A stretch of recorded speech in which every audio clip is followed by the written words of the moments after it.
Hola, ¿cómo está? And welcome to the Total Soccer Show. My name is Daryl Grove, and I'm joined by a man who knows exactly what's going to happen in World Cup Group D. His name is Taylor Rockwell. Hello. Hello. I am absolutely confident that I am not confident at all what will happen in Group D. Would you agree with me? This is maybe the toughest group to predict, both in terms of how the teams will finish and in terms of what some of these teams are going to do. So far, yes. I think of all the groups we've previewed so far, absolutely. I can't say for the ones that I know nothing about, but now, yes. Because are we halfway here? Yeah, Group D is halfway through our World Cup previews. Yes. Yeah, by the time we finish today. I just did some counting on my fingers. You are correct. If you are just finding us, I would encourage you to please subscribe via iTunes or whatever podcast player you listen to. That is how we bump up the charts, is when people click the subscribe button. Yes. If you're listening on YouTube, hello to all the people listening on YouTube. We've noticed an uptick in YouTube listeners. Just want to let you know, it's also available as a podcast. And we didn't insert those ads, if they're there. The pop-ups? Yes, exactly. Shall we start with D1, Argentina? You mean Argentina? I do. You one up to me. We'll go Argentina for today. Sure. And they've got a real nickname, Daryl Grove. We always go what their actual nickname is and then what we think their nickname should be. I have tried not to just go with the question marks again. What have you got? What's the real nickname for Argentina? So the real nickname for Argentina is La Albiceleste, which means the white and sky blue. It's one of those nicknames that just describes the colours of the jersey. I think the ones we choose are way more interesting. I agree. In the same way that when we used to do World Cup or national anthems for the last World Cup preview, most South American countries are Himno Nacional Day. Yeah. And it doesn't really give you the background information you might like. They're mostly called How We Fought Off the Spanish. Pretty much. Right? Every single one, I believe, yes. Except for Brazil. But yeah. What should the nickname for Argentina be? I have it as Las Partes Moviles, a.k.a. the moving parts. The moving parts. Okay, please explain why. So we know there's 23 on the final roster. Remove those 3 goalkeepers, and I think those 20 outfield players, you could see all of them play in this tournament, and you could see all of them play in different positions based on whatever Argentina are doing in that particular game. So the reason for this, I would say, is the coach, Jorge Sampaoli, took over this team about a year ago. He was given the job of rescuing their qualification campaign. He has a style he wants to play, not necessarily a shape, but a style he wants to play. And I feel like he spent the last year trying to figure out the best shape and the best personnel to fit that style. And I would say, 9 days from the World Cup? He still hasn't quite figured it out, hence the moving parts. I would absolutely agree. Do you want to go more on that one, or should we move to your nickname? Let's stick with yours. Okay, because I still think that's sort of what has been frustrating and interesting about doing the research in Argentina is I think a lot of times what I tend to do is figure out what I think the starting 11 is going to be for the team that we're previewing, and then from there... Jorge says, if you figure it out... Yeah, let me know. Exactly. And so with that comes a bit more structure, because then I can look at okay, it's definitely going to be these 2 guys at center back. They're going to be in a back 4. Oh, but there's a question about this left back. And I really think, if I was so Argentina, Daryl, clearly going to be in a back 4, you'd be well, they might be in a back 3. And I'd be okay, well, sometimes they're in a back 3 and a back 4. But it could be... Sometimes it's a back 4 and then Javier Mascherano drops into the back 3. There's many, many options. But then sometimes the fullbacks go forward, so it's a back 2. It's if you go down obviously it's going to be this, you end up with 400 different turnoffs that you kind of get confused by. Yeah.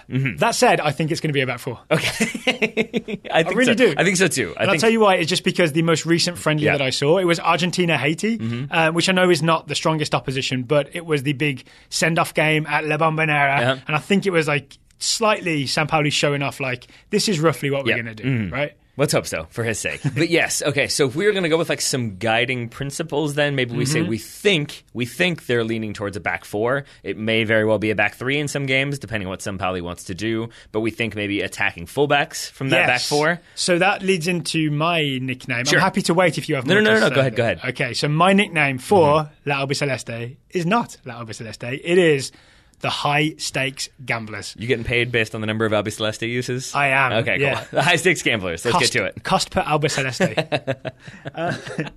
So if you've seen lesser-known metric. if you've seen a Sampaoli team in the past, like maybe his Sevilla team, he loves his fullbacks to get forward and get wide. He gets both his fullbacks out on the touchline, spreads the field out nice and wide, and then the opposition is then stretched out, and his team can fizz the ball around, and then he'll have sort of his attacking players overload certain sides, and you could end up with like 3 or 4 attacking players down the left along with the fullback, right? The problem is Argentina don't have the world's greatest fullbacks, right? They are not Brazil. There's a massive trade deficit in fullbacks between Brazil and Argentina. Yeah, and I mean, I think that's true, and I think then you compound that with trying to try different things, different approaches, and suddenly maybe this fullback looks really good in this game, but then in this game, when you ask them to do this, suddenly not quite as good. I think you and I, from our sort of pre-show discussion, we know one of the fullbacks, we don't know the other one. So would you say you know the left back without committing too much? Yeah.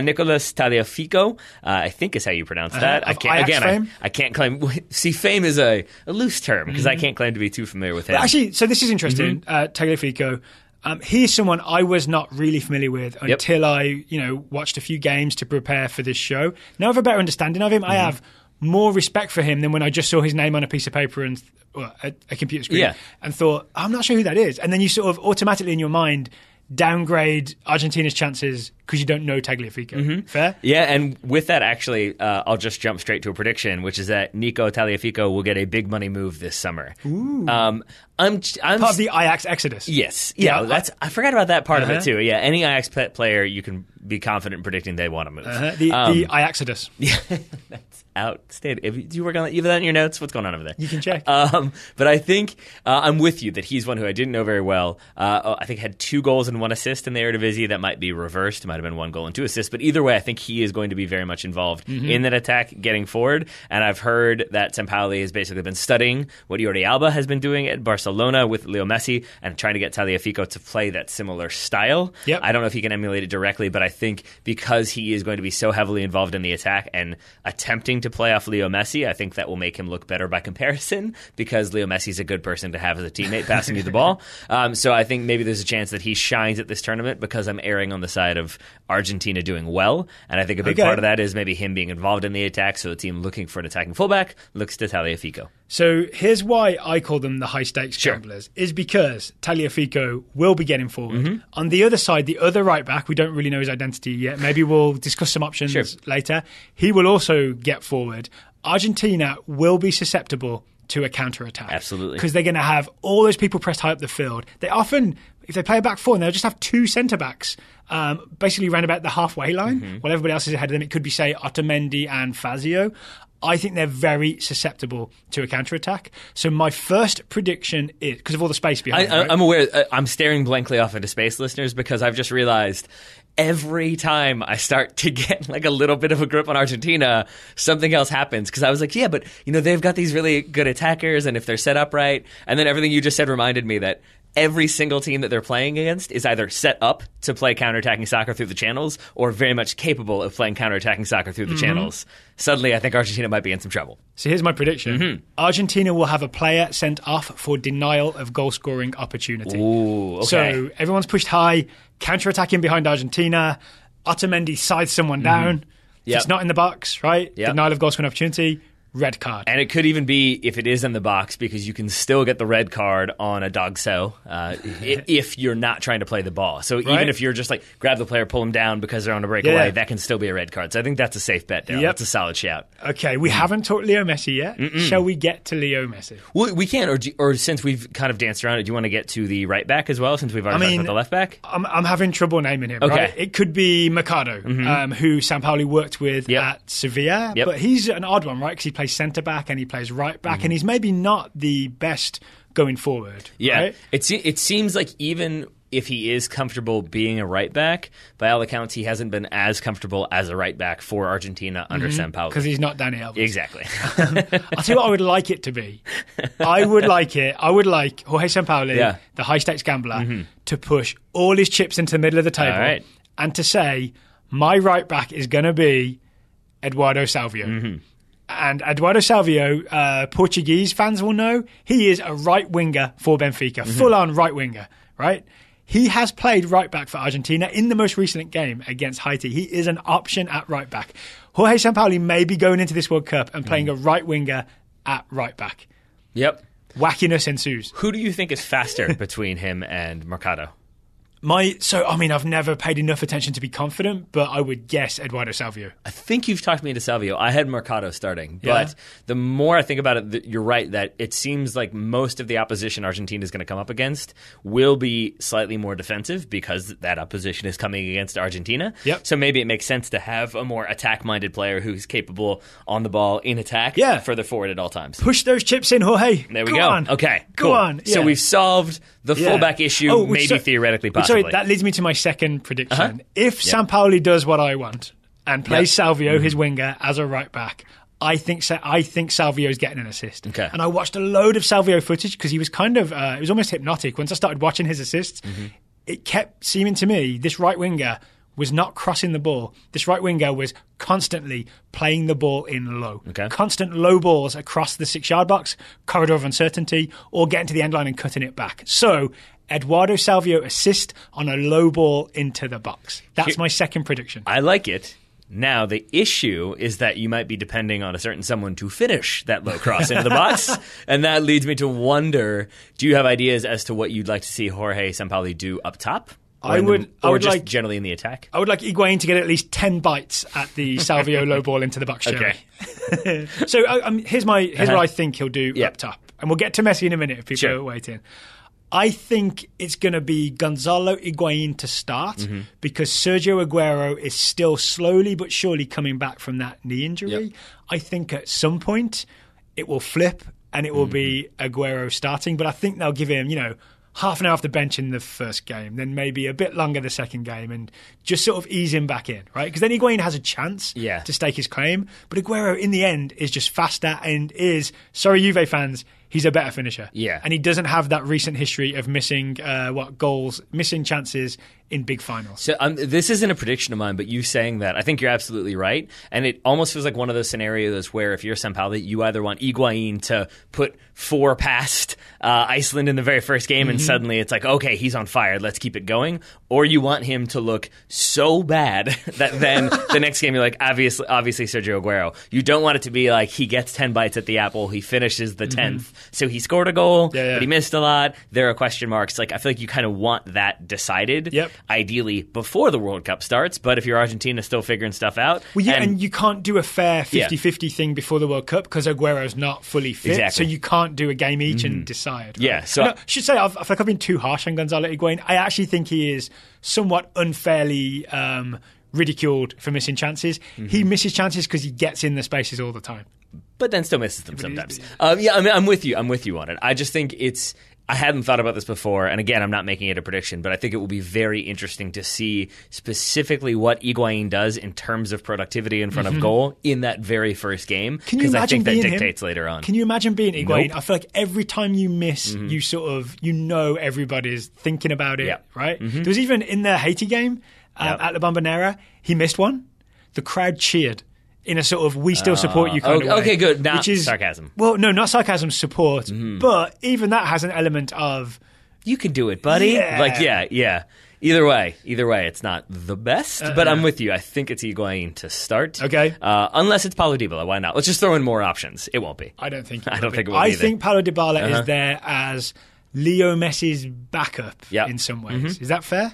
I think so. I think you're right. Maybe if they're in like a back 3, then he's one of a front 2. But I think more likely than that is that he's deputizing if Leo Messi can't play. Can we get to Leo Messi then? I suppose we must. Because I will say I did contemplate not including him at all in any part of my preview, just to see if we could get all the way through it. Can you imagine the tweets? It wouldn't go well. So, as with any Argentina coach, the thing with Sampaoli when he takes the job, the question always is, can you get Lampard and Gerrard to play together in the middle?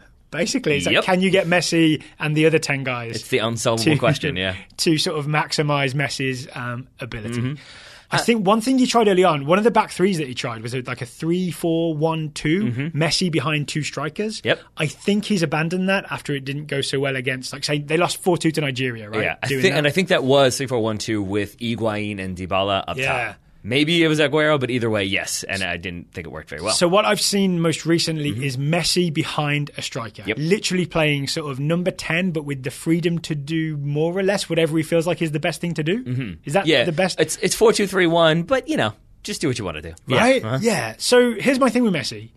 I feel like Sampaoli is showing him a lot of deference. Isn't there an odd quote where he sort of says... It's more Messi's team than my team? Yeah. Yes. And the generous way to interpret that is he's just basically saying if he clicks, then everything else clicks. See, yeah. Or do you interpret that as he basically picks the team? I interpret it somewhere in between. I was going to make a joke earlier. How many previews have you seen leading into a major tournament that features Argentina that have the new coach totally knows how to play Messi, totally knows how to utilize Messi? He's got the solution finally. He's figured it out. And it almost makes me wonder if Sampaoli is going the opposite direction by being like, not only do I not have it figured out, but it's actually Messi's choice. I'm going to let him figure out what to do with Leo It's Messi. on him. Yeah, maybe a little bit. It just sort of is that, again, I think Leo Messi is probably a nice fellow, but we have heard the stories where he can be a little bit argumentative or a little bit disagreeable with coaches if he disagrees with them. Yep. And I wonder if there's an element of maybe Leo Messi doesn't like reading headlines that say, this coach has finally figured out what to do with Messi. And maybe it is just sort of no, we know what to do. It's let him be Messi, and that's why I'm going to let him be Messi. Would you like to hear my unpopular opinion? I would. I think Sampaoli would be better off if he said, Messi does what I say. Maybe don't say this in the press, right? But have Sampaoli's pressing system where he has all the forward line puts pressure on the opposition defence when they have the ball and just make Messi be a part of that system. Because one thing that has concerned me watching the friendlies is I see a lot of people pressing and running and hustling, and I see a lot of Leo Messi strolling. Okay. Strolling. And I assume he's strolling because it's he's thinking, I'm going to save my energy for when I get the ball or when I need it. But I would much prefer to see him hustling along with everybody else. And this is where, if you'll forgive me, a momentary rant that I promise connects in. This is Chuck Klosterman's criticism of soccer used to be there's 11 people. It doesn't matter what one person does because there's 10 more to fill the space and handle any errors that a player might make. A pressing system in particular is a good example of why that argument from Klosterman is nonsense. Because we both played in games where 9 or 10 people are pressing and 1 or 2 aren't, and it is blown completely. Because if you don't have that one person applying pressure where it needs to be applied, or cutting off that passing angle, or putting somebody under just a little bit of trailing pressure, then suddenly they have complete control and complete dominance. And even if that one player is doing it and 10 other people are, that one can be enough to just completely undermine the entire system. And before we get all the emails, I just want to make clear, he also does sometimes do it, right? I've seen Sure. Messi be part of a successful Sampaoli press, Yeah. but he does noticeably run less than everybody else. Maybe he's saving it all for the World Cup. Yeah, right? I think I'm just anticipating people being yeah, but so what? You got 9 other guys to do it. It's yeah, but if that works, if that last guy isn't supposed to be doing it, but if he is, then that's a problem. And my bigger theory of Messi is that I think genuinely Messi is always good, right? People complained about his performance at the 2014 World Cup. He won the Golden Ball for best player. Decent. Right? He scored all kinds of goals to sort of take Argentina through that tournament. I don't think that the key to Argentina is to find the best spot for Messi. I think the key to Argentina is to get the most out of the whole team, and then Messi's just in it. He's part of that team, and then he goes along with everything else. So I almost wonder if there's an argument to be made that Argentina needs Zinedine Zidane as a manager who can just sort of be all right, this guy's going to do what he's going to do. This one's going to do what he's going to do. That guy's going to go forward whenever he wants to. So we'll just try this system. And it seems like it somehow worked for Zidane, maybe because he's actually a good manager who won 3 European titles in a row. There we go. But I wonder if maybe that's what Sampaoli is trying to do, though. Is sort of Didn't he win 3 Europa Leagues in a row? Sampaoli? Yeah. Maybe? Was one of those Unai Emery? It might be. Yeah. Oh, yes, sorry, yes. Yeah, definitely. maybe 2 of those were Unai Emery. I No, can't remember. definitely. But I think, though, you could still make the argument that maybe that is what Sampaoli's trying to do, is give Messi a little bit more attacking freedom, a little bit less defensive responsibility, try to kind of gear the system. Again, that's why I've got that Nico Tagliafico prediction, because maybe you're trying to build that sort of attack around Messi to give him that comfort level where he can then flourish. Do you have any more predictions for me? Yes, I do. I think that Argentina will concede 1 preventable goal, or if you want to go that direction, I'm going to say they're going to concede a howler. Why so? Because Sergio Romero, their longtime starting goalkeeper, will not be at the tournament. Somewhat controversially, he had to have surgery, or he had a problem with his knee. His wife tweeted something in Spanish that no one has been able to properly translate, but it was like there was a floating part that was removed, and now it's been cleaned, or something. But she argued that basically he could have been back in time to start at the World Cup. Yeah. Whether or not that's true, he won't be there. Is he still on the roster?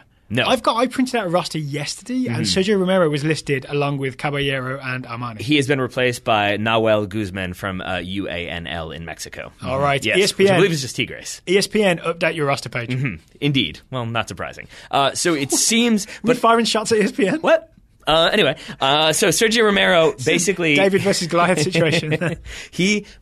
Basically what I'm leaning on is the idea that he will be a bigger miss than is expected. Because I think a lot of people go to, he's the backup at Manchester United, maybe he's not that talented, so they can bring in another goalkeeper, and it's kind of a like-for-like replacement. Yeah. He has been the backup goalkeeper for a while. He was the backup goalkeeper at Sampdoria, I think, in the last World Cup, and I think he just kind of is okay with that. He's okay being at a club, getting occasional minutes, and probably getting paid, but I think for Argentina, he's a proven presence in the locker room. He's a proven presence in the sticks. Do you think it's a big deal? I think it's a bigger deal. I think for all of the flux that we've talked about, you want at least one kind of pillar of stability, and I do think Sergio Romero would have been that. Now that he's not there, you either have Willy Caballero, who has problems. We saw that when he was playing for Chelsea this season, in the few times he did play for Chelsea. The one who's maybe more likely to start is Franco Armani, but again, 0 caps for Argentina at senior level. I would say Franco Armani is well-suited.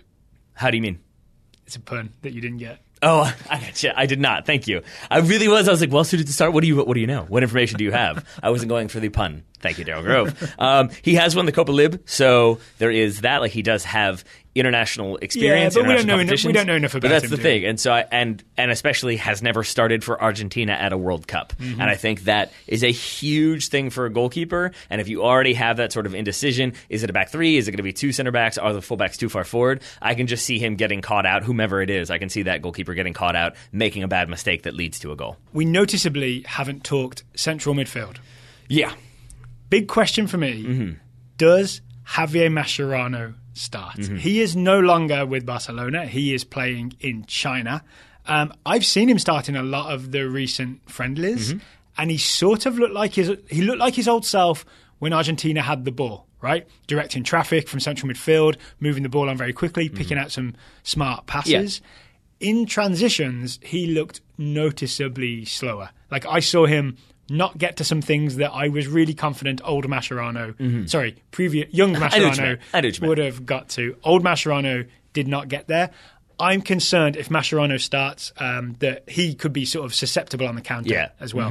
And I think maybe then if you have him as like part of a midfield 3 where he's dropping in as almost a third center back and like is just focused on defensive stuff, that could work.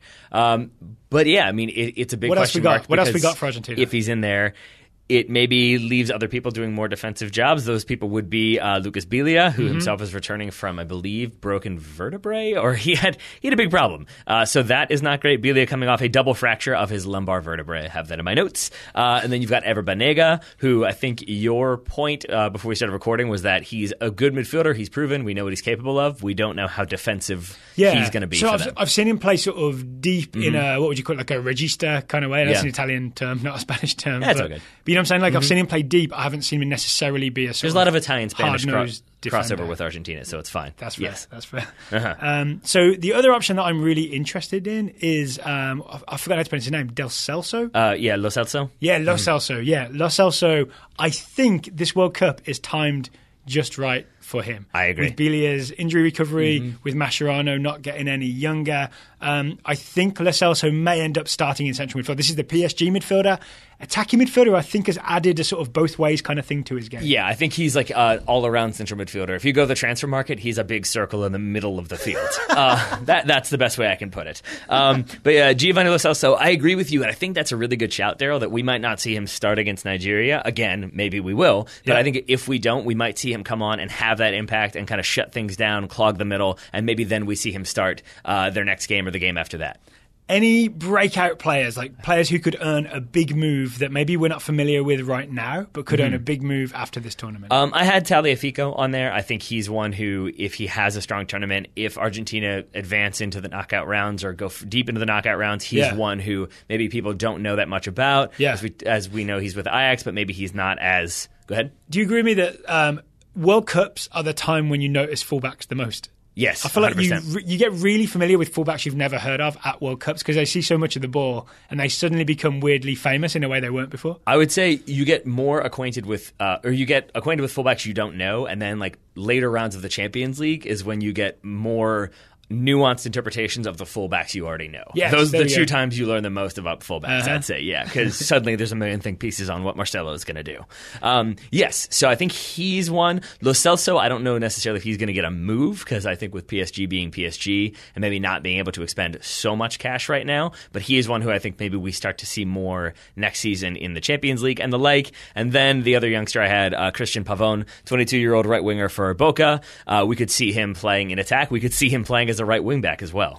Christian Pavón is going to come off the bench and change a game. Okay. That's not a prediction, but it's a thing I think will happen. Every time I've seen him enter a game for Argentina, he's been, for example, a massive upgrade on Di Maria. I've seen him come in on the left for Di Maria, and Di Maria's like just gone through the motions a little bit. Pavón will sort of do some sort of weird outside of the foot turn and accelerate, and he's sort of like willing to try stuff, if that makes sense. He's the guy that's going to come in, take risks, might lose possession, but also might pull off a trick that's going to end up on YouTube and open something up. So I think he'll be used to break down a defence that's still stubborn after 60 minutes. You might see Pavón come in for, if Sao Paulo's pushed all his chips in the middle, bringing Pavón on is like if Sao Paulo takes his watch off and puts that in the middle of the table. I like it. The car keys that he throws in at the very end. So he's, I've forgotten which club he plays for, but is it Boca? Yeah, he plays for Boca. I think, right now. The other guy with a similar sort of profile is Maxi Meza, who I think plays for Independiente, who has a similar sort of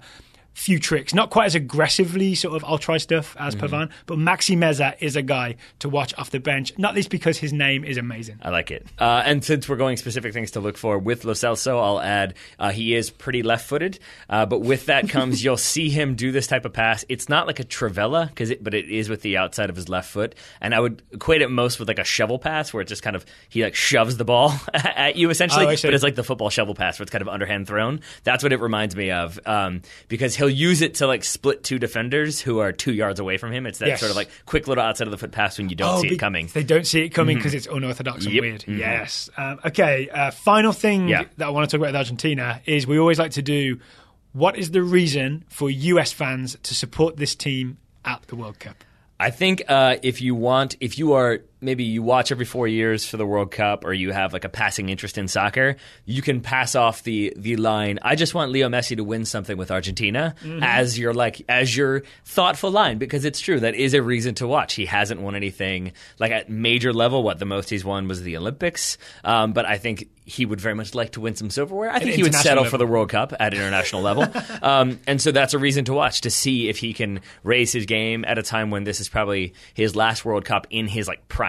That's Leo Messi. The last time you'll see him in a World Cup at the peak of his powers. So he is 30 years old. Nothing wrong with that. I'm more than that myself. He'll turn 31 middle of the tournament, June 24th. That means that by 2022, if the tournament is in November, as it's currently scheduled to be, he'll be 35 and a half. Yikes. So this is the last peak Messi World Cup. Forgot about Drink that. it in and enjoy it while you can. And I would say drink it in also because you can pick Argentina as like strangely, again, I think I've said this with another team, like a favored underdog, I think is what I had Spain as. Yes. Because again, they've been to 6 finals in the last 14 years, have lost all 6 of those. So it's sort of you're picking this team that tends to go deep into tournament. 6 finals in 18 years. In 14 years. 14 years. We've got 2016. Well, three of them were the last 3 years. Right? Yep. 2016 Copa America Centenario, 2015 Copa America, 2014 World Cup, 2007 Copa America, 2005 Confederations Cup, 2004 Copa America. They lost in the final of each one. So you're picking a team that goes far in tournaments, but maybe just doesn't have that killer instinct at the very end, hasn't found a way to win. Maybe this is the time when Leo Messi and Argentina get it together and win that major tournament. Oh, thing I forgot. I always like to do my description of the coach. Yep. Jorge Sampaoli looks like Dr. Evil with a 5 o'clock shadow. And when you see him squinting on the sideline, he looks like he's trying to shoot lasers out of his eyes. Do we think puffy coat? I picture him in a puffy coat or a puffy vest at all times. Not in summer. I mean, I don't know, man. I don't know what he's going to do. I think he has a breathable one. Yeah, why not? I trust him. So I think at the end of the day, I still kind of err on the side of people are looking for a giant to predict will fall. And I think I've seen a lot of people leaning towards, ooh, this could go wrong, and this could go wrong, and this could go wrong, and that could go bad, and thus Argentina could be knocked out of the group. Yeah. That's distinctly possible, but you could swing those... they're the gamblers. Yeah, but you could swing them all the way the other round. Again, this is why they're the gamblers, and say, this could go right, and that could go right, and this could go right, and suddenly they've won the World Cup. Yep, and Sampaoli and Messi leave with all the chips. Exactly. So I think that makes them an incredibly compelling team to watch as well. Do you have other reasons why Americans should watch them, or have we pretty much covered it all? I think we've pretty much covered it. We've gone 30 minutes on Argentina. I think that's about right. Well. I think that's about right. Before we move on to Iceland, should let you know that today's Total Soccer Show is sponsored by SeatGeek.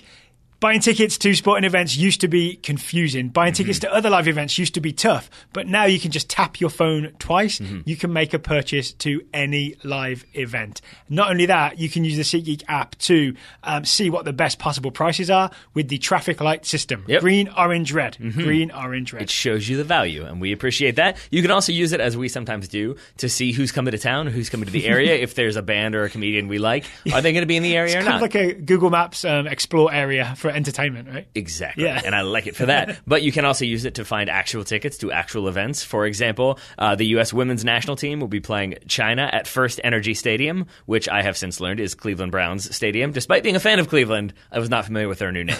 But I am now. That is on June 12th at 7 p.m. Tickets are available on SeatGeek. That's a big stadium. USWNT is going to outdraw the U.S. men's national team once again. If they fill that stadium, I would be surprised. Because I think it's 75,000. But yeah. If they half fill it, that'll be 10 times more than saw the U.S. men against Bolivia. I mean, even if it's a third, like I think still 25,000 for a friendly, that's a pretty decent return. And that's still double, yeah. Everybody should be going out to see Crystal Dunn. Indeed. Right? Yeah. I'll say this. We saw Crystal Dunn live in the NWSL friendly here in Richmond for Courage versus Spirit. Crystal Dunn is a player to behold. Indeed. Yeah? So, Indeed. And then you've got like those players to come through who maybe you might not be as familiar with, but then you've got the more known names like Tobin Heath returning from long-term injury. You mean back Tobinha? in the squad. Excuse me, Tobinha. So yeah, I think there's many reasons to want to watch this team, and SeatGeek can help you do it in person. And they can help you get $20 off. If you were thinking, maybe you want to see that game, but the tickets are $20 too expensive, SeatGeek's got you covered. Because if you get the SeatGeek app, just download it for free. Then you click the settings, you click enter promo code, and enter TSS. 3 letters, TSS. You will get $20 off your first SeatGeek purchase, whatever it may be. It doesn't have to be US Women's National Team. Doesn't have to Whatever be. you purchase, you get $20 off. And if you thought those tickets were $15 too expensive, well, now we're just making you money. So you're welcome, and thank you to SeatGeek for sponsoring today's program. Daryl Grove, should we talk Iceland? Let's go to Iceland. Okay, so Iceland, first ever World Cup. Smallest nation to ever qualify. I had not heard that. Really? I had no idea. 350,000. I'm getting this out the way early. All the stuff you will have heard elsewhere. I actually didn't know what their nickname was. It is... Oh, I can't wait for you to do this. Strakanir Oka. That's pretty good. Which means our boys, Yep. which is actually a very nice nickname for a team. I think Iceland's nickname should be the Stick to the Plansons. I was wondering if you were going to get a Sun joke in there. Well done, Daryl Grove. The Stick to the Plansons. Iceland have a plan. We've got a similar one. Go ahead. Iceland have a plan, and it does not change. Okay, before I describe the plan, sure. What is your nickname since it's on the same time? The Fancy Kitchen Vases. What? The Fancy Kitchen Vases. Okay. Because a fancy kitchen vase is a set piece. It's a thing that you put in your kitchen. It's a centerpiece. But you also tend to situate it on the counter. And that's what I think Iceland's going to be. Set pieces and counters, baby. Set pieces and counters. It will be set pieces and counters. Okay, so to give the very top-level broad version of this, Iceland is defending first. Yep. And then, as you said... And second, maybe third. Set pieces, and that's Gylfi Sigurdsson, who you'll be familiar with, his corners, his free kicks, even his sort of strikes from distance, right? He's easily their most talented player. Yeah. That's their threat. But also Gunnarsson. Gunnarsson's long throw is also very long and very dangerous. It is two goals in the Euros. One against England. Yep. It is a feat of strength and technique, a Gunnarsson long throw. Teams will have to be prepared for it. Yep. I still think, much like Rory Delap in the old days, teams can know it's coming. teams can try and prepare for it, they still don't successfully deal with it. No, because even if you're prepared to deal with a long throw, the way it's delivered with Roy Delap and with Gunnarsson, that sort of strange trajectory, it's really hard to emulate unless you have a person who can do it. So even if you're preparing, need a machine like to fire. Yeah, basically, because if you're just prepared for a long throw that's kind of like a moon ball into the box, you have time to adjust to that. A laser beam shot in there, it's problematic. Yeah, you know, so Nigeria, Croatia, and Argentina should have hired Rory Delap to come and simulate Gunnarsson's throws. He's a throwing consultant. Yeah. I like it. Freelance throwing consultant. I'm good with that. I mean, I'm sure he doesn't need the money, right? Hey, you never know. Can we first talk about Iceland's defending? Sure. I think it's interesting. Okay. So when I was preparing for Iceland, I still had residual bitterness from Euro 2016 when they beat England. And I think I said to you a few days ago, people are going to get sick of this, right? It's a nice fairy tale thing back in the day to do that, like 2 years ago. But if they're just going to come to the World Cup and sort of sit back and defend, it's going to get boring and no one's going to like them. They won't have the same fairy tale type thing again. Yep. Watching them play again reminded me that they don't sit all that deep. What they do is they structure it, right? It's 4-4-2 or 4-5-1, and they keep the shape very rigidly, but they step and block. And the minute I remembered the phrase step and block, I had more flashbacks. It all came washing back to you, did it? It all came washing back to Euro 2016. But I think that's really worth pointing out because people will say they're defensive, but they are not parking the bus in terms of everybody sitting on top of the area. They come out to meet you, even over halfway. Even the defensive line is high sometimes, but because they step, they get in your face. They don't try and knock you over, they just get in your face, and everybody else is marked off. It's like what do you call it? Like a low-pressure pressing system in a way. Because they're not trying to win the ball back. They're just trying to make you make a stupid mistake. Yeah, they're just trying to force you into making a bad decision, force you into conceding possession cheaply in a position where you don't want to, or just forcing you to, as they did to England, just move the ball aimlessly for 90 minutes. And it adds... That's accurate. I mean, I'm not trying to be mean here. I'm not trying to turn that screw. But yeah, I mean, that's really what it was. It was just sort of like, let's try this. But that is more interesting than a team just collapsing on top of its own box and sort of hoping for the best, right? For a while. It adds like a weird tension to every game Iceland play in because you're just waiting for that team to make a mistake. Yep. Yeah. So do you think they're going to make a mistake, or do you think Iceland have a chance to do big things? I'm not sure how to predict what they're going to do. Just trying to back you into making an actual prediction. I don't know how successful it will be, but I can tell you how they'll try and do it. Okay. See how I maneuvered my way out of that, just like someone will try and maneuver through Iceland.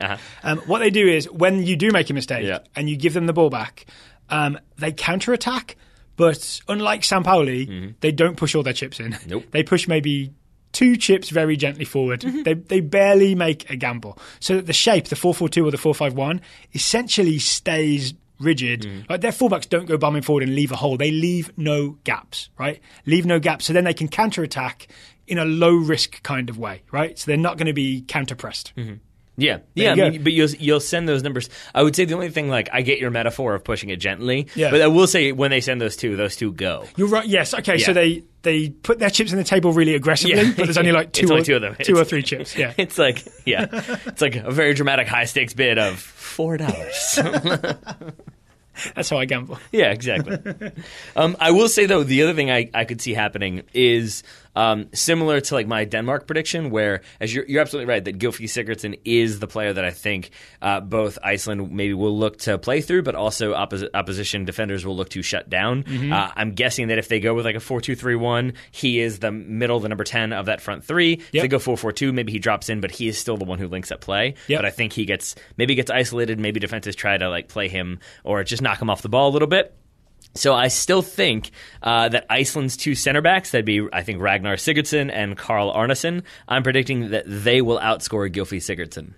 In the group stage, at least. Yes, because, as you said, set pieces are going to be so important for them, them being Iceland. And maybe it's Gylfi Sigurdsson shooting, maybe he puts one in, but also equally likely it's him 40 yards out, serving one into the box for those 2 big center backs to get on the end of. That makes sense. You already mentioned Gunnarsson's long throws. Yes. That's my prediction, a goal from a Gunnarsson long throw. Aaron Gunnarsson long throw will result in a goal. And just while we're on him, bearded guy, if you're sort of trying to spot him the first time you watch them play, he's basically like the security guard in midfield, right? Yeah. He will just come and tackle you every time you try and come through. He'll be in the Premier League next year with Cardiff City.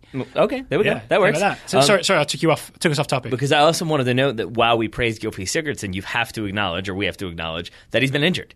He has not played for club level since March 10th. He had a knee injury. He's only just returned to training. I think he's only just started using a ball. So he is very much, I think there were some questions about him and a couple other players, including the goalkeeper, as to whether or not they were going to be fit in time for this one. I'm guessing even if he's 80%, he's starting for Iceland, but it's still a worry for them, and again, why I think they might look to those set pieces, those big center backs, as goal-scoring opportunities. That's interesting. If Sigurdsson is not fit, I sort of think their defensive system and sort of not too risky counter-attack still works, but you lose the set-piece delivery of Gylfi Sigurdsson. I actually don't know who takes the corners, for example, if he's not. I guess he may be Gudmundsson from Burnley would be my guess, but I wouldn't guarantee it. Nor would I. And so I'm guessing Iceland will be very much hoping that we don't have to find that out.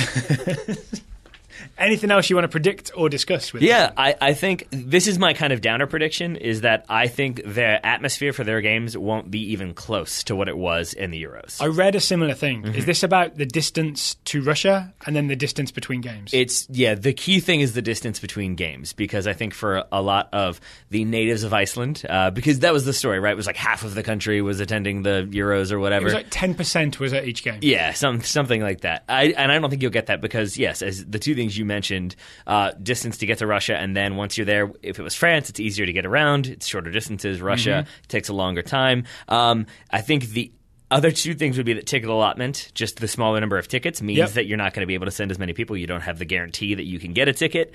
And I know this is a silly thing, but I think it's important, is that like the Icelandic clap was a huge deal at Euro 2016. Everybody was obsessed with it. Yeah. It was this intimidating thing that everybody thought was awesome. And now everybody does it. We've seen it so many times. We saw it like 6 times at the USA game. Yeah. So it feels a little bit like maybe that doesn't have that same dramatic impact. Everybody's super keyed up for it because it's been done so much. So it just feels like it reduces it a little bit. Here's my guess. So the novelty of the unpredictability of Iceland, I think will be there for casual World Cup viewers. Yeah. Because in the US, correct me if I'm wrong, but I think Euro 2016 was for people like us who are super into soccer. That's probably true. There's a lot of very casual sports fans who won't watch Euro 2016, will watch the World Cup. So all this Iceland stuff will be new to them.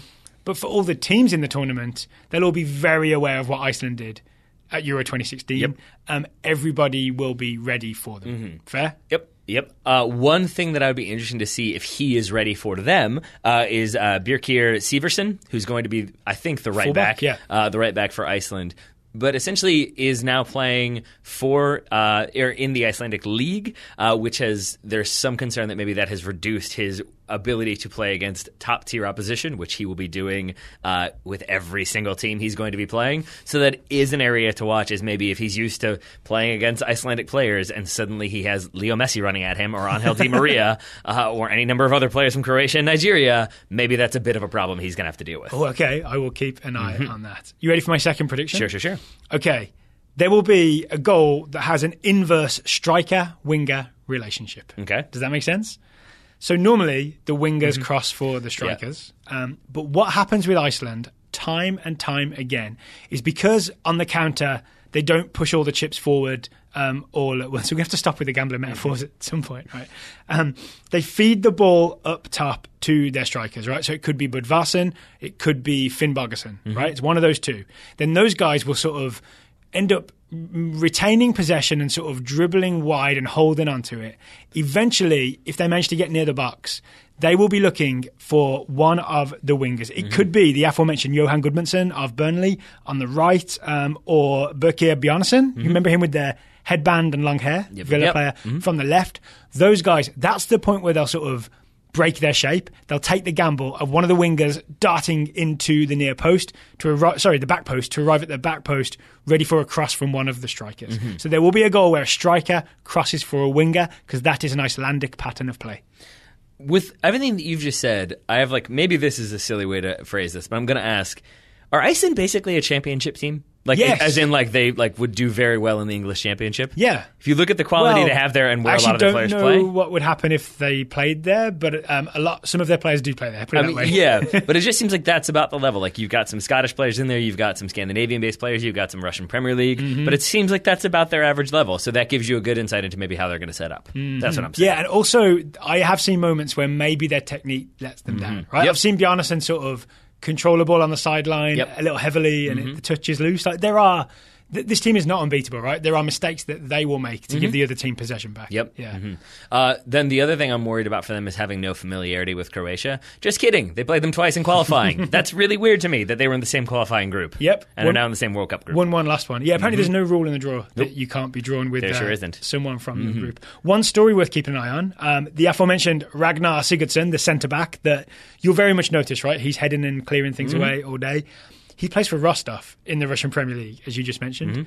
The third game against Croatia is at the Rostov Arena. Yep. So if Iceland are still sort of in play at that point, that's going to be a homecoming of sorts for Ragnar Sigurdsson. But can you imagine knowing every blade of grass in the stadium? That makes a big difference in a World Cup where nobody else knows those blades of grass. He's not the only one, actually. Sverrir Ingason, also for Rostov, who is the challenging center back, basically. As I said, I think it'll be Sigurdsson and Arnason, but that's the other one, and that's the one who I think maybe is the player who could get a move if he does end up starting or if he does end up getting minutes. Interesting. Because he's the kind of quote-unquote young up-and-comer at 24 years old. Okay, so we've moved on to young up-and-comers. Okay, how about young PSV winger Albert Gudmundsson? He is 20 years old. He definitely has posters of Cristiano Ronaldo on his wall. Oh, yeah? He carries himself like Ronaldo. He wears number 7 when he plays for young PSV. And he does that same sort of, I'm a winger, but I'm a striker, and I'm dribbling inside, and I'm very, very confident kind of thing. Here's the great thing with Albert Gudmundsson. His dad is Gudmundur Benediktsson, better known as Gummy Ben, who was the Icelandic commentator when Iceland beat England. Okay, so there's the famous footage scream of him just yelling, "The referee, it's over, it's over," like telling the ref to blow the whistle, then just screams about how amazing this is and we're going to play France and all this stuff. His son made the roster. I can only hope that he's doing the commentary for this World Cup as well. It will be interesting. Yeah. If Gudmundsson gets on the pitch, yes, he may and it's that Gudmundsson, by the way, excuse me, because that's the other thing. You got a lot of similarities in those last names. Yes, you do. I kept thinking I'd written the wrong one in when I drew up my lineup. Oh, here's another stat about Gudmundsson. He's played 4 times for Iceland, 3 goals.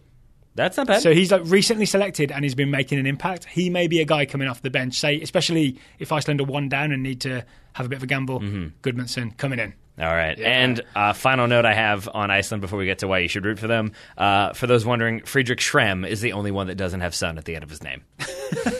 Is that because he has some other heritage? He is, I believe, not born in Iceland. I think his father is from Denmark. His mother is from Iceland, I think. Okay. So then he's no one's son. Yeah. I mean, he is someone's son, but not I think in his name. There are laws about naming conventions in Iceland that I didn't fully understand. I read about them. It took up too much time and I gave up. But I think there's other reasons why they all are son.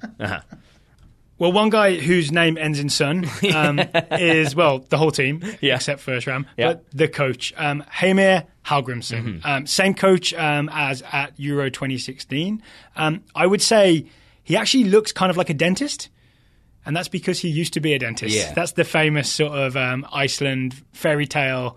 Former dentist, part-time coach, now coaches the national team at the World Cup. When you say part-time coach at Euro 2016, wasn't... No, he wasn't a part-time coach at Euro 2016. Not long before Euro 2016, he was a full-time dentist and a part-time coach. But wasn't Lars Lagerbäck the coach at 2016? Yeah, they were like co-coaching. Okay, cool. That was the part that I was confused by. Lars Lagerbäck is no longer with Iceland. Heimir Hallgrímsson is fully in charge. Fully in charge. And that's why we've seen the shift from the 4-4-2 under Lagerbäck to more of a 4-5-1, 4-2-3-1 under Hallgrímsson. That's his big change. Huge innovation. It looks basically the same, doesn't Innovator, baby. Yeah. If you're just looking to figure out what he looks like if David Moyes had a sunnier disposition. Oh boy. That's frightening. But okay. Imagine a smiling David Moyes. I don't want to. I've seen it before, and it looked painful. Okay, so the sort of weirdly obvious question, why would US fans want to support Iceland at the World Cup? I think they've been the most popular choice. I think it's because US fans are looking for, again, an underdog who maybe isn't seen as like this like bandwagon pick and has a lot of goodwill coming into the tournament. I think that's Iceland. I say they are sort of the underdog bandwagon. Yeah. In some ways, right? Yeah, but I mean underdog not in the sense of like I think Portugal could go far. Like, oh, do you? Oh, I see. I'm saying they're the actual underdogs who I think have very long odds. So you're not picking them to make the semi-finals, you're just picking them to sort of be scrappy and go for it, right? And we want Aaron Johansson to really regret his decision, I guess is the other one. Can you imagine Aaron Johansson watching this tournament? I mean, he probably wouldn't be there anyway because he'd be injured, but still, yeah, I think he must be thinking, darn. He's probably watching me like, I could do what Budvarsson does. I could do what Finn Mogson does. But can he do what Bobby Wood does? Yay. Can anyone? Yay. All right. Well, I think that's as good a time as any to move on to our other two teams in this group. But first, Dale Grove, we have another sponsor on today's Total Soccer Show. Today's show is sponsored by Hims. Hims is a one-stop shop for hair loss, skincare, and sexual wellness for men. If you have any sort of hair loss issue, 66% of men apparently lose their hair by the age of 35. So look out, Taylor. 35 is coming for you. I mean, I think it's already slid back a little bit. The basic idea with Hims is if you are sort of too embarrassed to go to the doctor and have a conversation. First of all, you should be, because as we've already established, 2/3 of the male population is dealing with that's this. the important part, right? But 99% of the male population are dummies about going to see a doctor or to get medical advice. Harsh, but sure. But the good news is that forhims.com, that's Hims, will connect you with real doctors and medical-grade solutions to treat hair loss without having to go to the doctor's office. That's right. Well-known generic equivalents to name-brand prescriptions to help you keep your hair. And again, that means no snake oil pills or gas station counter supplements, which is appreciated because those are brightly colored, but probably not going to do much for you. So basically, you go to forhims.com/totalsoccer. You'll get a trial month of Hims for just $5. And then you will just answer a few quick questions. A doctor will review your answers, and then they can prescribe you. This is the future. This is telemedicine.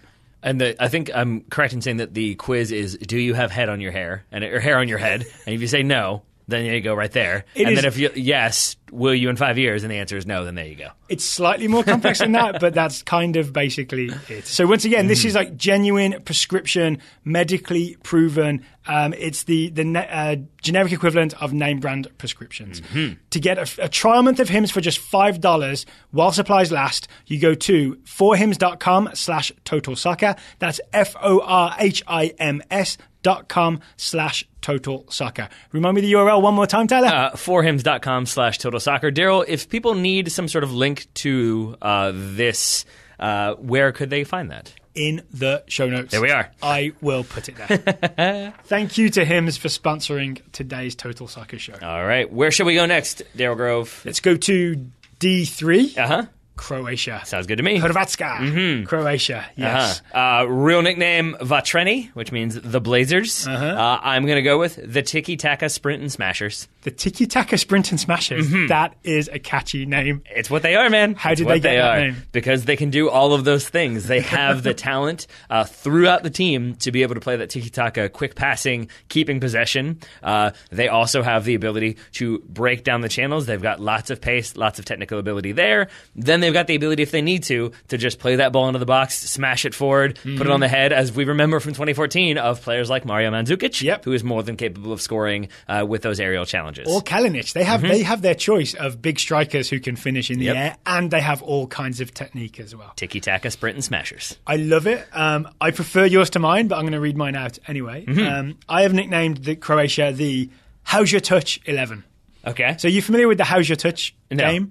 Oh, so this happens a lot like in warm-ups for soccer and stuff. Someone will just kick the ball in the air, sort of roughly aimed at someone, and they'll yell, "How's your touch?" And then you basically, it's everyone looking at you, and you're under pressure to bring the ball down. Okay. Right? So how's your touch? Every player on Croatia can confidently say, perfect. Okay. So I keep watching Croatia, and there's maybe not every player. There's maybe one guy who's not perfect, but it seems like every player can just cushion a ball, bring it down, do something magic with it. This is a team of technicians who are going to do incredible things at the World Cup. Maybe not in terms of winning it, maybe not in terms of quarterfinals, semi-finals, but you will see some skills. You will see some Croatian men take the ball out of the air and kill it dead. Yeah, and I think we'll see a very different Croatia team than we saw in Euro 2016. That one that exited the tournament in the group stage had like the flares and all the crowd unrest and everything like that. Certainly still some issues with the FA. We'll talk about that in a sec. We certainly will. But it seems like a more rejuvenated team, at least on the field. Okay.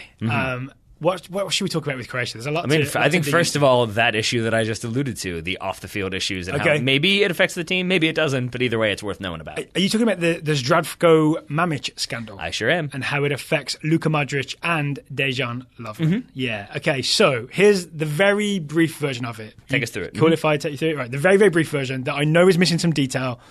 Brief version. So, Zdravko Mamic. Are you expecting an email from Mamic being like, that's not true? Possibly. Zdravko Mamic. It won't be an email. Was involved with Dinamo Zagreb, right, which is one of the big clubs in Croatia. And he would have young, talented players sign contracts whereby a chunk of their transfer fee would be shared between the player and Mamic himself. So he is now being investigated. I think he's charged with embezzlement for essentially stealing money from Dinamo Zagreb through this mechanism. Yeah, and I would add, I believe in some cases it was in perpetuity. So any transfer fee forever involving that player, he would get a percentage of that fee. And the reason this gets worse is Luka Modric and Dejan Lovren spoke out against this. Then when it came to the court case for Mamic, they sort of changed their tune a little bit like in Godfather 2, where the guy's brother shows up from Sicily, and they suddenly speak glowingly of Mamic.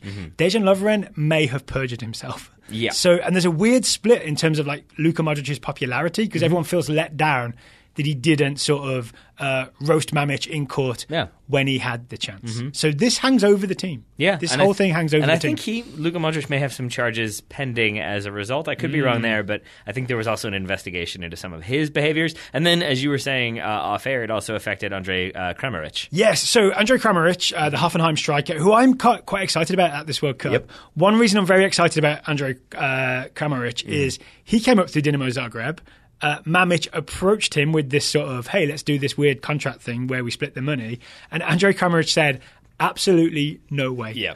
Then they tried to pressure him to do it. They sort of said, we're not going to sell you. They made him play in the reserves. He just said, fine, I'll just aggravate for a move until you guys let me go. He finally managed to escape. Now he's playing in Germany. Now he's at the World Cup with Croatia. I love him because he's like Aaron Eckhart in The Dark Knight before he gets corrupted. He will be. First of all, spoiler alert. For Dark Knight? Come on. But second of all, yeah, that's the troubling thing is like he's that before it happened. Like that's the best example. Still kind of a bummer. So again, we don't know if that bleeds on. Like we don't know if there's bad blood or anything like that. We don't have any reason to believe that there is. But it is a situation that has led to a lot of consternation with the national team in the past. It feels like there's a lot more optimism about this team. Yes. And I think that might not necessarily be because everything's resolved and everything's wonderful again, but just because this is an incredibly talented team that they've got coming through. So people are very excited about this team as well. We got an email from Ivan Drozanic. I hope I've pronounced your name correctly, Ivan Drozanic, who he offered to give us a rundown of the team, right? One of the things that stood out to me in Ivan's description is when the new coach, Zlatko Dalic, took over towards the end of qualification, essentially rescued qualification, got them through the playoff against Greece.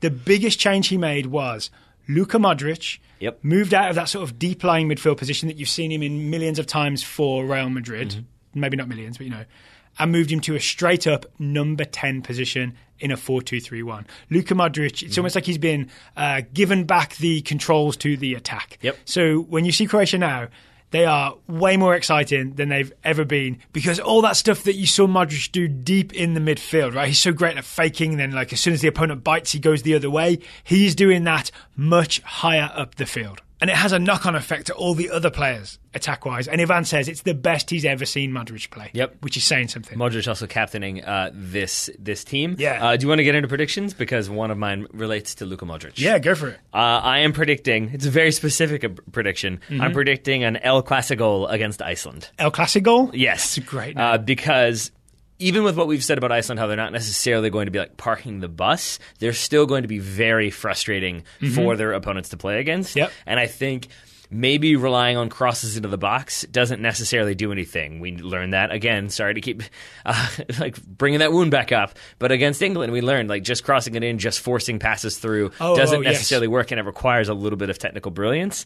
I could see a situation in which Modric and Rakitic tiki-taka their way through that Iceland defence. Maybe Kovacic, if he's allowed to play in that situation. Like a two-man weave. Yeah, or Kovacic if he's in there. Now you've got three. But it's all El Clasico players. El Clasico will result. It's worth underlining this Rakitic-Modric situation. This used to be the Gerard Lampard of Croatia. Like, how do we play these two guys together? How do we get the most out of them? And it really seems like Dalic has figured it out by letting Rakitic sit deeper alongside someone else who we don't know exactly who it's going to be. There are multiple options. And then with Modric up in the number 10 area. So Rakitic sort of sacrifices his attacking instincts a little bit. Modric is a little farther forward, but it means they can find each other. What is it, vertically or horizontally when you go up the field? Vertically, right? They can find each other vertically and really move the ball forward. Yep, and I think they will. So, El Clasico for me. What else have you got, Daryl Grove? Okay, one thing I really like is Ivan Perisic, who I think is going to play on the left wing for Croatia in that 4-2-3-1. He's the Inter winger that Jose Mourinho keeps trying to buy and for some reason can't manage it. This guy is scary when dribbling at you, right? He can go left, he can go right, he sort of cuts back and forth in a way that really embarrasses people. I think there'll be an Ivan Perisic moment where he absolutely destroys a defender in a way that someone sort of gives him an RIP on Twitter. He's got like a very... That man has a family situation after Perisic has destroyed someone. So two things. One... Who's the Icelandic right back? Severson? Yeah, it's going to be Severson. Yep, I had to go to my notes very fast. All right, so you're going to go that specific on it? No. Are we both going to make Croatia v Iceland predictions? It could also be Mercado, or it could be Salvio. It could be any right back that Perisic tortures. Cowardly. I think he's got like a weird sort of upright running style where he's super fast, but it just looks a little rigid, and maybe that also then is like, oh, he's running right at me, and he's kind of, he beat me, and now I'm falling over. So I like that one, and he is definitely part of that very potent attack. I think you're absolutely right. He starts on the left, but then you get some question marks. If you're going 4-2-3-1, which they will, then it is Perisic left, Luka Modric in the middle, again as the captain. Then the right side is where I've got three different players who might figure. On the right side, okay, so it could be Mario Mandzukic could play as a weird, tall right winger, like the mirror image of what he does for Juventus, right? It could be, is it Beric? Ante Rebic. Excuse me. Oh, so close. you were there. You were almost there. Ante Rebic of Eintracht Frankfurt, 24-year-old winger. Or maybe Andre Kramaric, the aforementioned. He is more of a striker at club level, but he has played out wide for Croatia to some success, and that is what I'm thinking they'll do, but you might see Kramaric up top or Kalinic up top with Mandzukic out wide. Lots of options there. Okay, so we've named a lot of names there, so let's slow it down a little bit for people. The only guy amongst all the question marks that can only play one position is Kalinic, right? 6'1" forward, but he's got that Dzeko thing where he's got a much better touch than he looks like. How's your touch, Kalinic? Brilliant. If you've seen the goal against Greece, he does that like outside of the foot flick to finish to make it 2-0. I predict Kalinic starts at centre forward and maybe Andre Kramaric on the right. Really? Yeah. Why do you think that? Just because I think they're the two most potent players, and Mandzukic can come off the bench. And honestly, Rebic, I haven't seen enough of to have a strong opinion. Okay, I'm with you. My analysis style is if I haven't seen much of him, then he can't start. That works. So it's basically either it's the Bruce Arena, Weston McKennie approach. So then, do you think then that it's either Mandzukic or Kalinic, or do you think it's Kalinic up top, Kramaric out wide, and I think it might be Mandzukic out wide, Kramaric out wide. Okay, or Mandzukic up top. Excuse me. It's all confusing. The point is Croatia have a lot of options up front. Certainly, fair, and I think have a lot of options in the center of the park as well, because basically it's Ivan Rakitic and then you've got a long line of players as well, all ending in itch. For the most part, no, one does not. Okay. One does not. Here's a good way to remember this, right? Because I know it can be confusing if you're new to Croatia. The only midfielder who could start alongside Rakitic and Modric, who is almost a pure defensive midfielder, is the one without the itch. Yep. Yeah. Badel or Yes. Badel I'm not sure because we know Tin Jedvaj is actually Tin Jedvaj. Yep, So I don't know the if the J defender. makes it an I, but either way, it's Badel. So Milan Badel is the only pure defensive midfielder who could start in that midfield three that we know of. The other guys are Brozovic of Inter, Kovacic, who you will know from Real Madrid, and Bradoric, who is a guy I do not know from Rijeka. I don't know him either, but I think he is more of a known defensive midfield quantity. It's just he is not a known quantity himself, is why. Like I think he's in there as absolute cover, but I still don't think we see much of him on the field at all. Okay, fair enough. Do you have any more predictions for me? I do. If Sime goes down, Sime Vrsaljko, the right back, again, I apologize if I've butchered that, Croatian listeners. If he goes down, the camera will cut to a lot of very concerned-looking Croatians, including maybe his manager. Why is because he is, I believe I'm correct in saying, their only right back option. They have no right back cover. They've brought 2 left backs, 5 center backs, 1 right back. They have center backs who can deputize at right back. Jedvaj can play right back. Exactly. I saw him taking a swing and a miss for Croatia against Brazil as Neymar scored. Yes. He did not look comfortable at right back, at least in that moment that I saw. And so it's basically, I think it will be Sime. He is taking over from Dario Serna, who is their most capped player. And I think I assumed he would play forever. I mean, he still might. Who knows? Maybe he comes back. But Sime basically has everything I see about him is stamina. That he has the fitness to be able to be a very defensive player when need be. You keep calling him by his first name because you can't pronounce his second name. Vrsaljko? I don't know, whatever. It's just Sime is what I've gotten written down. I like it. It's easier. So yes, I guess so. But also has the stamina to be involved in the attack for the full 90 minutes. And so I do think that's where they're thinking he's got the fitness. We don't have injury concerns. We're just going to hope, fingers crossed, that he stays fit. But if he doesn't, I think you're going to see a lot of scared faces both on the bench and in the crowd. Okay. And one of them might be Jedvaj. It's like, no, I got to play right back. Oh, no, this is not good. This is not good right now. Is Neymar here? Okay.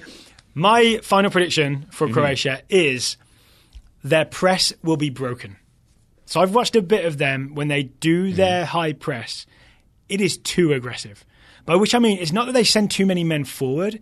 It's that they just over-pursue. It's like really aggressive and they almost overcommit, so it makes them easy to cut past and pass around.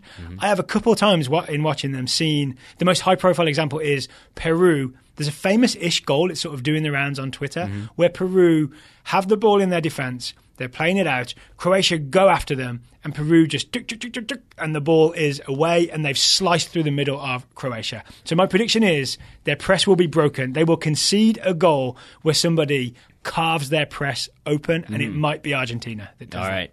I think another element to that could be who they start at center back. Yeah. Because if they start Vedran Čorluka and Domagoj Vida, then I think that maybe lends itself towards being broken open, being too high up the field, being a little bit too spread at the same time, because they're the more veteran center backs who complement each other more. Lovren is the other option? But Lovren is, I think, the better option in my opinion. I've also heard Jedvaj as being the most all-around technical center back. So it almost seems like maybe you want Lovren and Jedvaj to start, but there's a chance it's Vida and Lovren, or Vida and Čorluka. And I think that then, if they're too high, if they're a little bit slower in their step, because Čorluka is 32 years old, That's so not that necessarily old. a spring, not a spring chicken younger though. than you. See, actually, I meant to mention this earlier. So anyway, I could see you being right in terms of them getting caught out. I did want to add, in past World Cups, we have both talked about he's a little bit older. Will he be able to handle the recovery? And he always can. Right? But I have no. This is what I'm learning. This is what I'm realizing is I think no 22-year-old has ever been able to understand convincingly what it is to try to play games back to back as a 32 or 33-year-old. And it's hard, man. You will feel it. And maybe with the World Cup you can grit your way through it and it's not that big of a deal, but you lose some of the tank. And it is my reality, at least I'll say that much. So it's the first time that I've ever read you have questions about can a 33-year-old, a 34-year-old, a 36-year-old play 3 games in 2 weeks or whatever? Okay, and it makes me feel that's a fair question. So I agree with that part. The thing I always disagree with is just saying he's 32, so he's slow. Yes, exactly, because that's not always true. But I think it's true that you can't play 3 games in however many days, and maybe you will be rotated at some point. Maybe indeed. If you want a visual guide to this, Vida, the way to recognise him, he's the guy with the shaved side of the head and a weird hair pulled back into a ponytail on top. Yeah? All right. It looks terrible, but you'll be able to recognise him. That's useful. It's useful for that, at least. What else have you got to talk about with Croatia, Mr. Grove? That's it for me. All right. You don't have what their coach looks like or anything? I do have what the coach looks like. I want to make sure. Okay. Mm-hmm. So Croatia's coach, Zlatko Dalic, who rescued them, as we said, from World Cup qualification, looks like a retired Roger Federer. Yes, he does. Right? Yep. Same hairstyle, similar facial features, but he's about 51 or so. Yep. Yeah. Okay. I like it. Retired Roger Federer. Yep. Sure. And maybe I just want to, before we move on to final categories, I just want to underline that Andre Kramaric. So I praised him for his sort of incorruptibility. He's also a fine footballer who can really do a lot. The reason we talked about him as a striker and a winger, Andre Kramaric of Hoffenheim, is he really has a skill set to do a bit of both, right? He can dribble at people, he can hold the ball up, he can finish up close, he can finish from distance. I've seen some long-range shots.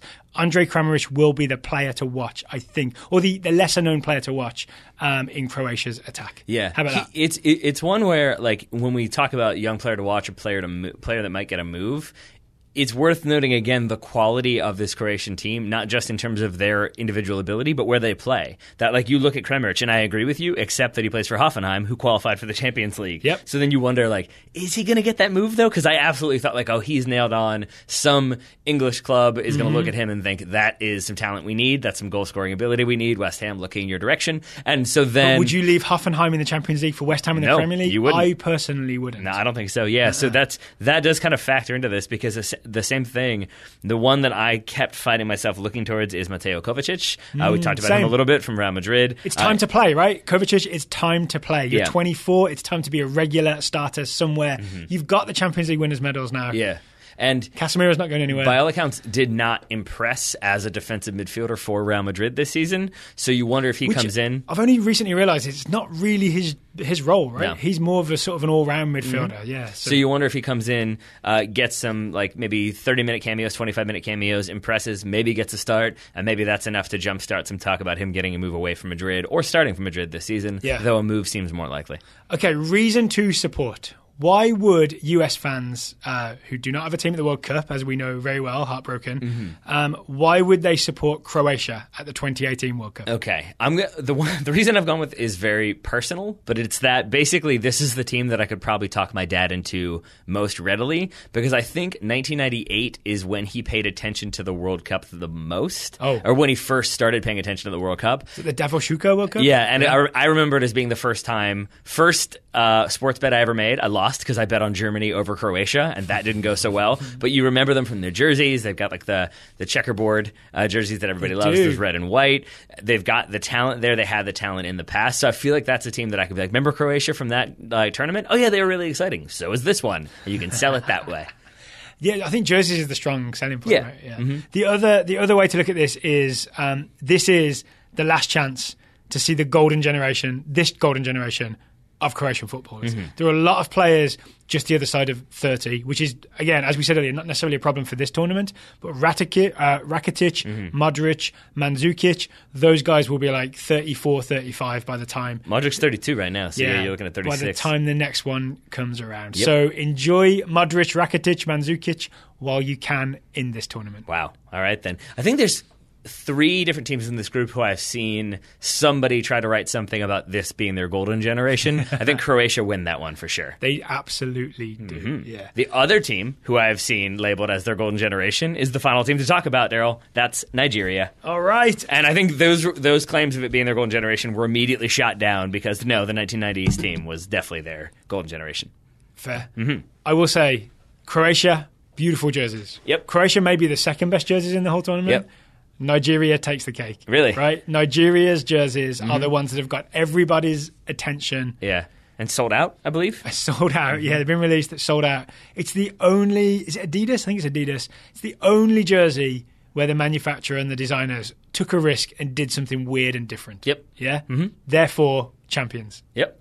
It does seem like that tends to happen with African teams. Like we had Cameroon. I forget the tournament where they tried to play without sleeves. Yes. That might have been South Africa. That didn't go so well. Maybe that was Brazil. But I think you do tend to get more interesting jerseys than... Unless they're Puma, and then Puma's just white with a different colored neck. That doesn't work so well.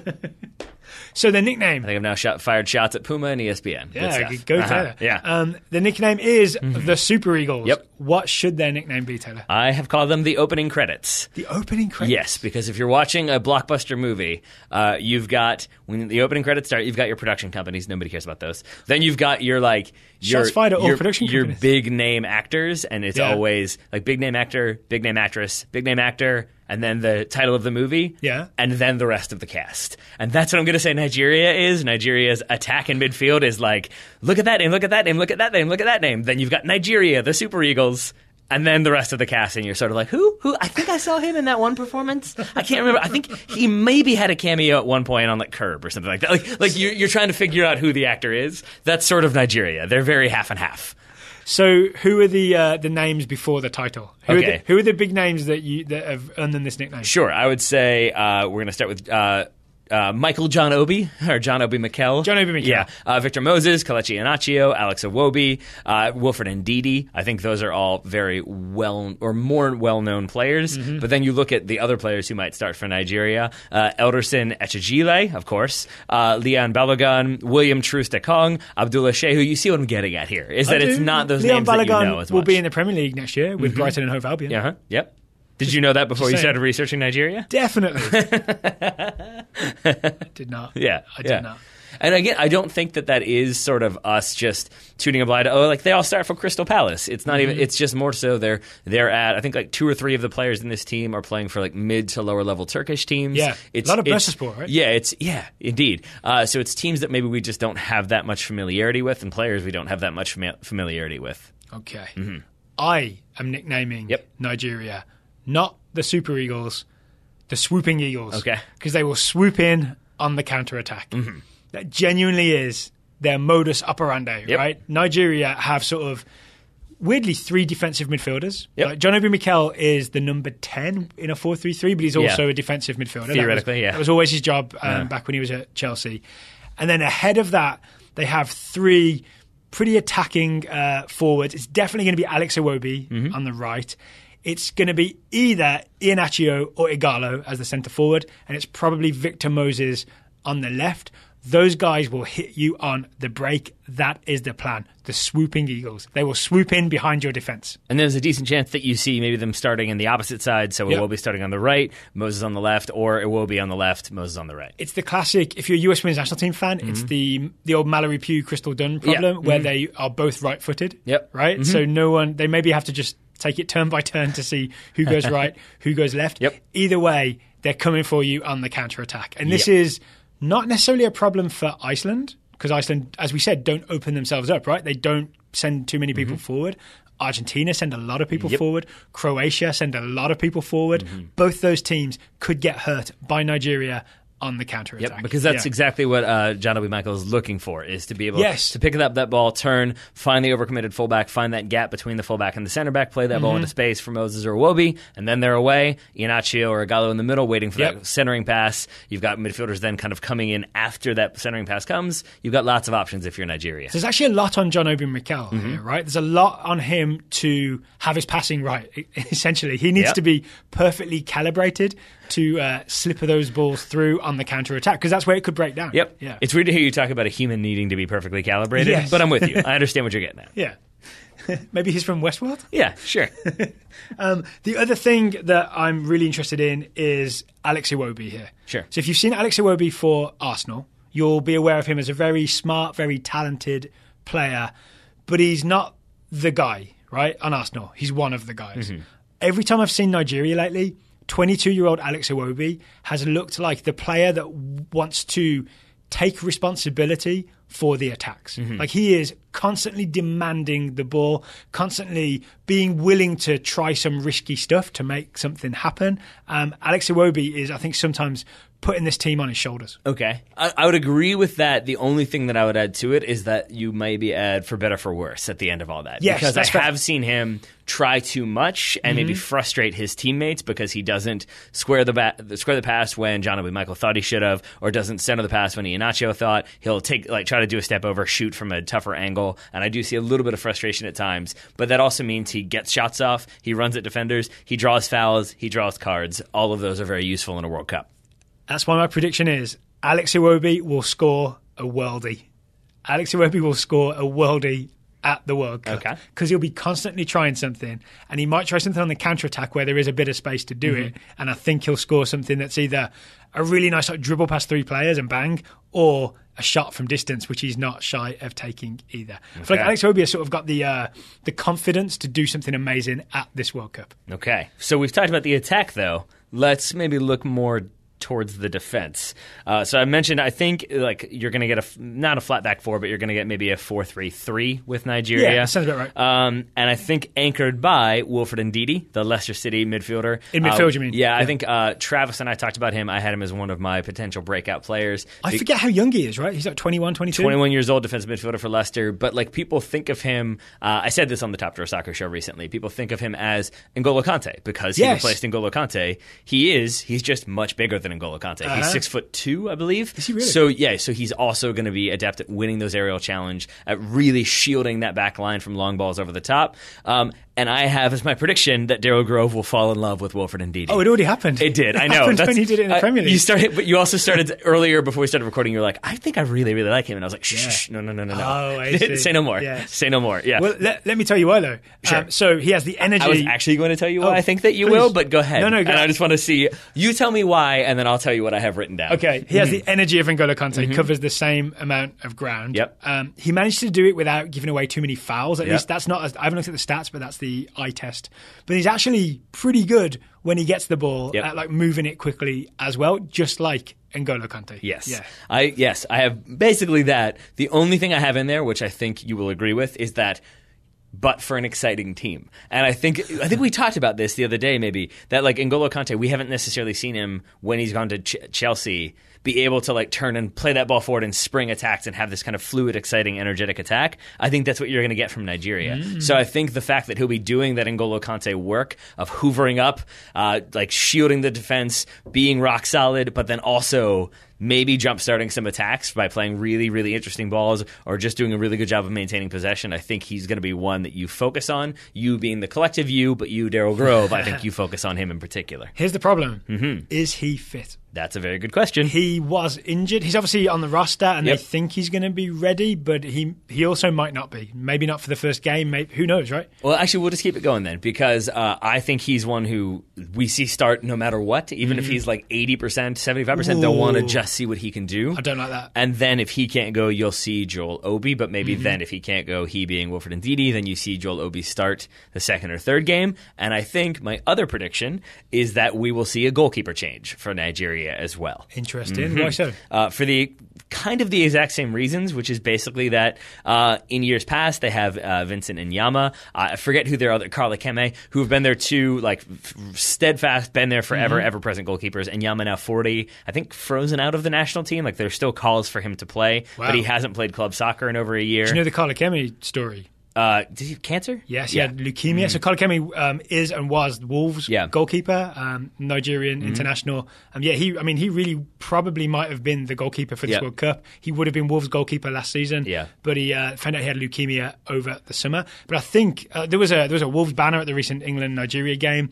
So I think the team is sort of going to be thinking about Carla Keme while they're in Russia. Yeah. Okay. So you've got Keme. Then you've got Vincent Nyama. He was frozen out by the previous manager. I think Sunday Alisa is who that was. But either way, he has not returned. So you have very inexperienced goalkeepers. It comes down to basically two players, I think. It's either Ekechukwu, apologies for the pronunciation, Ezenwa, who plays in the Nigerian league, has always played in the Nigerian league, or Francis Uzuho, who plays for Deportivo La Coruña. He's only 19, occasionally playing for a side that got relegated in La Liga, had a relative howler against England, and I think either one of these guys isn't necessarily going to be the commanding presence that maybe Nigeria wish they were, and so you might see a change as a result. I hope it's Francis Uzoho, and I hope he is amazing. I love a teenage goalkeeper in a World Cup, and Francis Uzoho might be the up-and-comer, right? He might be, but I just think they maybe were hoping that you would see him come out against England, block some shots, pull out some big saves, and instead he had one go like off his elbow, hip, and into the goal. That bad though, right? No, but if you're looking for him to kind of come in and really prove that he deserves to be the starter, I guess what I'm saying is maybe you see Izenwa start the first game, but maybe he himself doesn't look like as confident as you like because, again, he's played in Nigeria, and that's about it. He never played a World Cup. So then maybe he doesn't start so well. Then you see that change for Azuho. Maybe Azuho then comes in and knocks it out of the park. But I bet you see at least some debate about who should be starting for Nigeria. Fair enough. But here's the other reason I love Azuho. 19-year-old goalkeeper, always exciting, right? It's always like a nice high-risk thing when you see a teenage goalkeeper in a big tournament. So, like, based on having not much knowledge about either of the keepers, I'm all in on a 19-year-old keeper for Nigeria. Okay. I'm not sure, like, him being 19 is enough to dissuade me of the idea that maybe there's going to be some changes and a little bit of flux there, but I think that also is dependent upon that back line as well. So, yeah, let's talk about who's going to be in front of Azuho, who's definitely starting. I think it's going to be Leon Balogun and William Troost-Ekong are most likely to be your two center backs. So a German-Nigerian and a Dutch-Nigerian. There you go. Yeah. Perfect. And again, these are, like, as I alluded to with my, or just straight up said, with my fake team nickname, these are gentlemen who I don't know much about, aside from the fact that they are not going to be getting forward, nor are the fullbacks, from what I understand. So this is the interesting thing to me. I agree with your nickname thing of, there's big names before the title and there's the smaller names. Before I looked deep into the roster, I genuinely thought that all the defenders would be sort of domestic Nigerian league. So from my sort of non-research to having done some research perspective, I'm more impressed with where these guys are playing than I expected to be. Okay. I was less impressed when I saw them play against England. So you're saying from like a name standpoint, more impressed, but maybe from an actual result standpoint. Yeah, at least the one game where I really paid attention to them was the 2-1 defeat to England. I was kind of thinking, okay, I'm going to watch Leon Balogun. I'm thinking he might be an impressive player, right? A Premier League team just bought him. He played like maybe half the games for Mainz in the Bundesliga last year. He looks so passive and standoffish, right? He did that sort of thing that we criticised Michael Bradley for, where you shuffle over and like you get close enough to look at what's going on, but you don't do the Sergio Ramos thing where you he's a bad example right now, but you know what I mean, where you step out and make a play and take a big risk. So I was frustrated with Leon Balogun's sort of lack of aggressiveness. I thought he was a little bit too passive. That could be a problem at the World Cup. I think, again, that's because, from by all accounts, they have basically been told, you've got to keep the shape because we're going to have that kind of the free-flowing attack that's going to be... He didn't want to break the line. Yeah, exactly. So I think they're trying to kind of keep it together and keep it locked down, but that can mean standing off a little bit as opposed to stepping and challenging. Do you think it's that maybe they put all their faith in those three defensive midfielders to do the sort of the tackling and the more aggressive stuff, so then the defenders can sit off a little bit? It's possible. I also took a look at William Troost-Ekong, who I believe will be Leon Balogun's partner. He's one of the guys that plays for Bursaspor, as we mentioned. He is very much a head it and kick it away centre-back. Right. So he's not picking out passes that I saw. It's a lot of just get your head to it, sort of get it back the way it came. So do you think that works? Do we think Nigeria stay afloat? It works for Nigeria in African World Cup qualifying. I'm not sure it works against Gonzalo Higuain and Leo Messi and Rakitic coming through and Modric coming. You know what I mean? I think they may be in trouble just based on what I saw against England. Yeah. But again, you see how you do see the ways in which Nigeria could cause problems for 2 to 3 other teams in this group. And so it brings it all full circle that you could see any 2 of these teams getting out of the group for any number of reasons. So I didn't do my prediction. I kind of alluded to it but didn't nail it down. I definitely think Nigeria is scoring on a counter-attack. Okay. Right? Yeah. Because it's their whole game plan. They have the tools to do it. I think it's definitely going to happen. And you would say, Argentina, Croatia, Iceland in order of most likely?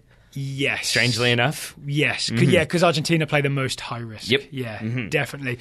Conversely, when Croatia plays Nigeria, Nigeria are the least likely to break through Croatia's press. Yeah. Just because the slightly lower quality of the defenders, I'm not sure they're going to be great at working their way out of pressure. Yeah, so you may end up just going for a little bit of a long ball as opposed to playing through. Forward. Yeah. Well, we've talked about that midfield as well. And when you're looking at young players, you've got a lot of young players from Nigeria, but I almost separated them into youngsters that are known and youngsters that aren't known. Because, for example, Alex Iwobi is 21. I don't know or 22, excuse me. But We kind of know him. The one that I think I was going to focus on was Ogenyi Onatsi, the 25-year-old number 8 for Trabzonspor. He is one who I think we haven't talked about at all because we talked about Ndidi and John Obi Michael, but he is the other, like the third holding defensive number 8 sort of midfielder for Nigeria, and he is one who I think is going to be like just as you would expect with that number 8, like he's going to be defensive and blocking off those counterattack opportunities, but also helping to turn and spring them. And he is one who I think if he can do that well, will get a lot of looks this summer. Remind me his name again? Ogenyi Onatsi. Ogenyi Onatsi. Okay. Can we talk about the coach? Sure. So Gernot Rohr. I looked at his resume. He has coached all over Africa. He's one of those sort of German guys who has traveled around Africa coaching club soccer and World Cup soccer. Now he's going to the World Cup with Nigeria. 64-year-old German man who chose a side parting in the 1970s and is seeing it through to the end.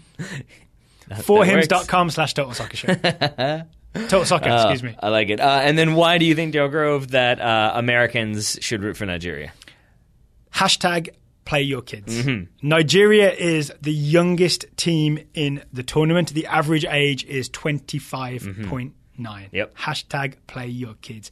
I also think there'll be a team that's willing, like we talked about with Alex Iwobi earlier, there'll be a team that's willing to try some stuff, to risk some stuff. Like Iwobi will take it to people. You might see a no-look pass from someone. You'll see some exciting stuff out of this Nigeria team. Again, for better or worse. All right. I wholeheartedly endorse and look forward to seeing them. I'm very interested to see if it's Iheanacho or Igalo. Yes. I think that will be strangely very important in what they do in this tournament. I think it'll be one or the other starting and switching out. Yep. And it's going to be maybe a battle all the way through to see which one takes it. Another guy we didn't mention who could maybe sub in for Moses or Iwobi is Ahmed Musa.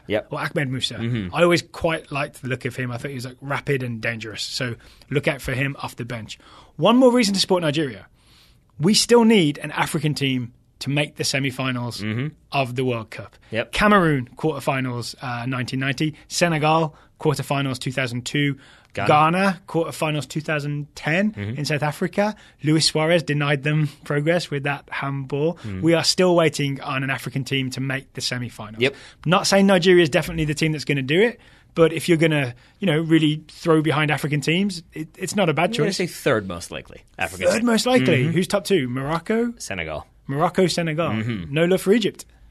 It depends. It'll depend on Mo Salah and how defensive they end up going. All right. I like how I put you on the spot. It's all you good. Thrived. I'm good with it. You thrived under pressure. Anything else on this team? Nope. That's it for me. All right. Taylor, thank you for previewing Group D with me. Listeners, hope you enjoyed it. Hope you picked up some good information. Please share the show with people. Let people know. All of our World Cup preview shows will be posted at totalsoccershow.com/World Cup. They're all also in our podcast feed, however you are listening. There we are. Taylor and I are off to do our Group E research, which means by this time tomorrow, we will know all about Brazil, Switzerland, Costa Rica, and Serbia. Yeah, or maybe just wing it. We'll see. No. We will know all about them. All right, Taylor Rockwell, thank you for taking the time to talk to me today. Right back at you, buddy. Listeners, thank you for listening, and we'll talk to you again tomorrow.